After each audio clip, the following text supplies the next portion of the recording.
Zombie, dan kehancuran. Ya, itulah dua kata yang menggambarkan dalam film ini. Mau tahu seperti apa lengkapnya? Mari kita saksikan bersama-sama. Perang Dunia Zombie. Cerita ini dimulai saat seorang mantan penyelidik Perserikatan Bangsa-Bangsa atau PBB yang bernama Gary Lane dan juga istrinya Karin Lane beserta dua anak perempuannya yang bernama Rachel dan Constance atau Connie Lane yang sedang terjebak macet di Philadelphia, salah satu kota terbesar di negara bagian Pennsylvania, Amerika Serikat. Saat itu terdengar laporan dari radio bahwa terjadi wabah rabies di seluruh dunia. Situasinya kemudian menjadi semakin tegang setelah adanya ledakan yang terjadi. Kekacauan akibat wabah rabies yang diberitakan pun terjadi di tempat tersebut. Orang yang terinfeksi wabah rabies tersebut ternyata berubah menjadi zombie. Buas dan memiliki kecenderungan untuk menggigit orang yang belum terinfeksi. Jika korban tergigit, maka akan berubah menjadi zombie dalam hanya waktu 12 detik saja, guys. Keluarga Lane berhasil kabur dari kota Philadelphia ke Newark, yaitu salah satu kota di negara bagian New Jersey, Amerika Serikat. Mereka sempat mencari obat asma di pasar swalayan yang sudah dijarah banyak orang sebelum berlindung di bawah kompleks apartemen, tepatnya di dalam kamar Pak Sutri yang juga sedang bersembunyi bersama anaknya Tommy. Saat menjelang pagi, keluarga Lane beranjak ke puncak apartemen dan berhasil dievakuasi dengan menggunakan helikopter yang dikirim oleh mantan kolega kerja Gary di PBB, yaitu Thierry Umutoni. Tommy pun juga selamat, tetapi nahas, ayah dan ibunya terinfeksi. Mereka berhasil diangkut ke kapal milik Angkatan Laut Amerika Serikat yang sedang berlayar di Samudra Atlantik. Di sana, para ilmuwan dan anggota militer sedang mempelajari penyebaran wabah yang telah menyakiti seluruh dunia tersebut.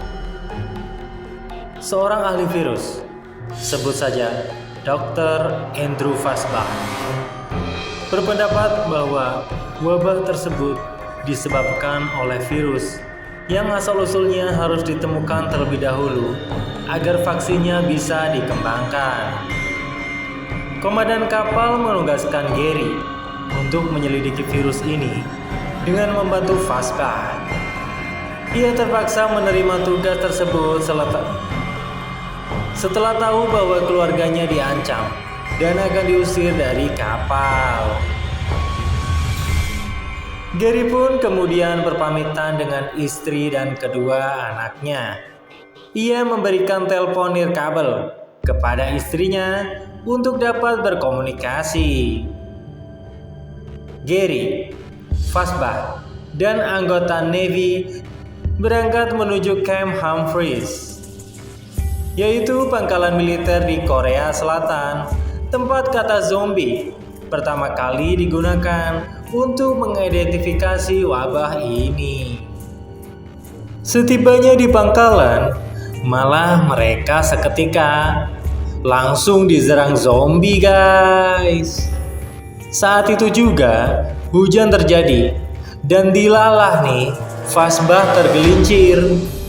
Jadi itu membuatnya secara tidak sengaja menembakkan peluru pistolnya ke dirinya sendiri hingga tewas. Kapten Speck dan sejumlah tentara Amerika di camp tersebut menyelamatkan mereka. Mereka kemudian dibawa ke markas tentaranya. Di sana, Gary mengetahui informasi dari beberapa korban selamat bahwa zombie tertarik dengan suara. Kapten Speck Ia memperlihatkan sebuah ruangan penuh jasad terbakar. Tempat mereka pertama melihat wabah tersebut. Seorang mantan agen Badan Intelijen Pusat atau CIA yang dipenjara karena berkhianat menyuruh Gary pergi ke Yerusalem, Israel. Di sana, Kepala Dinas Intelijen Israel Mossad yang bernama Jurgen von Braun telah mendirikan zona aman tepat sebelum wabah diakui secara resmi. Hal ini pun menunjukkan bahwa Israel sebelumnya sudah tahu tentang wabah ini. Nah loh, Gary dan rekannya dibawa kembali ke pesawat. Tetapi telepon nirkabel milik Gary berdering, sehingga membuat para zombie terbangun dan mengejar mereka. Sejumlah tentara terinfeksi, tetapi Gary berhasil selamat dan mereka pun terbang kembali ke Yerusalem. Di Yerusalem, Gary dikawal oleh seorang tentara bernama Segen. Jurgen menjelaskan bahwa pada beberapa bulan yang lalu, intelijen Israel Mossad menyadap pembicaraan seorang jenderal militer India yang menyatakan bahwa tentara India sedang memerangi zombie. Dari informasi tersebut, zona karantina didirikan di Yerusalem dengan cara membangun tembok besar yang mengelilingi zona tersebut. Mereka mengizinkan warga sipil yang tidak terinfeksi untuk menjadi pengungsi. Nyanyian selebrasi yang begitu nyaring membuat para zombie di luar sana menjadi buas. Para zombie berlarian menuju tembok besar dan memanjat satu sama lain hingga mereka berhasil mencapai puncak tembok. Akibatnya nih guys, para zombie berhasil melompat masuk ke dalam zona karantina, menyebabkan kekacauan besar terjadi. Orang-orang di dalamnya menjadi tergigit dan terinfeksi.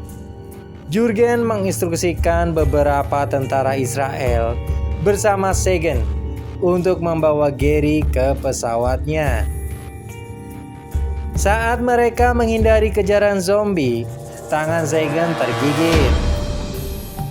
Tanpa pikir panjang, Gary pun langsung mengamputasi tangannya untuk mencegah infeksi berlangsung. Hal itu ternyata berhasil. Segen tidak berubah menjadi zombie guys. Mereka berdua kemudian kabur dari Yerusalem dengan menumpang pesawat komersil, yaitu Belarus Airways. Setelah menghubungi Thierry, tujuan penerbangan pesawat mereka dialihkan ke Cardiff, Wales, guna mengunjungi fasilitas riset WHO. Di dalam pesawat, keheningan kabin ketika berakhir setelah sesosok zombie menyerang seorang pramugari. Infeksi menyebar dengan cepat. Sebagian besar penumpang pesawat telah berubah menjadi zombie dalam waktu singkat. Karena tak memiliki pilihan, Gary terpaksa melemparkan granat ke bagian kabin pesawat. Ledakan yang terjadi merusak kabin dan menurunkan tekanan kabin. Semua orang yang terinfeksi tersedot dan terpental keluar pesawat. Gary dan Segen berhasil mempertahankan posisi setelah menggunakan sabuk pengaman. Akhirnya, pesawat jatuh di daerah hutan guys. Gary dan Segen pun selamat. Tetapi Gary terluka cukup parah karena tertusuk logam. Wadaw, wadidaw. Keduanya berjalan kaki dan tiba di fasilitas riset WHO di Cardiff. Saat itu juga, Gary langsung pingsan dan baru siuman setelah 3 hari. Setelah sadar, Gary diinterogasi oleh sejumlah dokter WHO di markas terkait tujuan kedatangannya ke tempat mereka. Melalui telepon nirkabel yang Gary bawa, Thierry memberi penjelasan kepada dokter WHO untuk mempercayai Gary. Setelah itu, Gary mencetuskan hipotesis bahwa zombie-zombie tidak menyerang orang-orang yang sakit parah. Hal ini masuk akal karena orang-orang tersebut tidak cocok menjadi inang bagi si virus. Dengan kata lain, virus penyebab wabah ini hanya mencari inang pada orang yang sehat. Gary menyarankan dokter WHO untuk menyuntikkan patogen mematikan, tetapi yang dapat disembuhkan ke tubuh mereka sebagai bentuk kamuflase dari zombie. Dokter WHO meragukan hipotesis ini, tetapi kemudian bersedia untuk membantu Gary. Salah satu dokter WHO menginformasikan bahwa patogen yang dimaksud tersimpan di dalam ruangan yang berada di area fasilitas riset yang dipenuhi oleh zombie. Akhirnya, Gary, lalu Sagan, dan seorang kepala dokter mempersiapkan diri dan berangkat menuju ke sana. Di tengah perjalanan, si kepala dokter secara tidak sengaja menimbulkan bunyi, sehingga para zombie terbangun dan mengejar mereka. Sagan dan si kepala dokter berhasil kembali ke markas, sedangkan Gary menuju ruang tempat penyimpanan patogen. Ia kemudian mengambil sejumlah botol patogen untuk dibawa kembali ke markas. Namun, sesosok zombie menghalangi pintu keluar ruangan itu. Karena tak punya pilihan lain, Gary menyuntikkan lengannya dengan salah satu patogen tersebut. Setelah beberapa saat, ia memberanikan diri untuk keluar. Ajaibnya, zombie tersebut hanya mengendusnya, tetapi tidak menyerangnya. Dan ya, hipotesis Gary terbukti benar. Ia kemudian berjalan dengan santai untuk kembali ke markas, melewati segerombolan zombie yang mengabaikan keberadaannya.